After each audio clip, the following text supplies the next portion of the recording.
Well, it has been a tough year for local nonprofits and for some small businesses. That's especially true for a local shop that straddles both worlds. Wildflower Coffee Shop has been spending years serving customers, plus offering support and job training to young people struggling with homelessness. But last month, they learned that a critical funding source has been cut in half. Kent visited the shop to find out how they're hoping to keep their mission going. Good morning, how are you? Good, how are you? Wildflower Coffee carved out a unique space in the Twin Cities community, even before it had a space. Iced or hot? We started as a coffee cart in 2017. It felt like the right risk to take.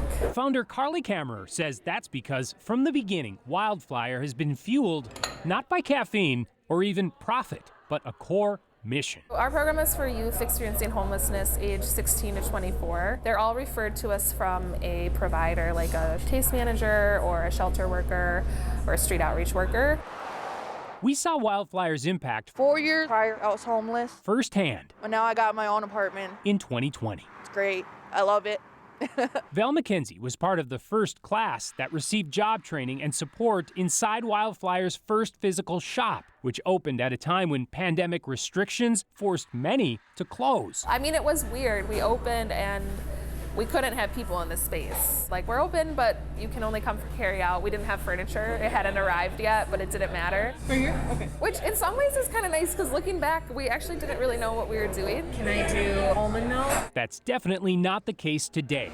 Shift leads are busy getting ready for another round of young people who will begin training in 2 weeks in Minneapolis and over in St. Paul, where a second location opened a few years ago, fueled once again by the mission. We're already getting more applications than we were able to support here in this shop. The expansion helped Wildflower employ 44 young people last year. 98% improved or maintained their stable housing, and 75% graduated an additional life skills training program. When they come into our program, they work with a job coach who stays with them for up to a year after leaving our program. Oh, baby. But the future of their program is currently in doubt. Little touch of that hazelnut syrup. Yeah. In an Instagram post a few days ago, Carly shared that a critical state grant has been cut in half due to budget constraints. We are facing a really sudden $200,000 funding gap. Grants and donations historically fuel about half of their mission. You want room for cream? No, it's okay.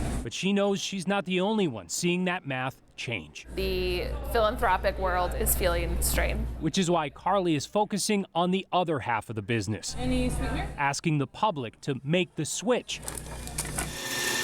and help coffee sales fill their cup. I think all nonprofits are asking our donors to give more, which we are certainly asking our donors to give more, but we are also a social enterprise, and so we're trying to lean on that a little bit more and say, thank you also can make a huge difference in just switching your coffee drinking patterns. Alrighty. And whether it's a single online order, a monthly bean subscription, or a visit to the shop, Fueling Up will fuel the future of this mission.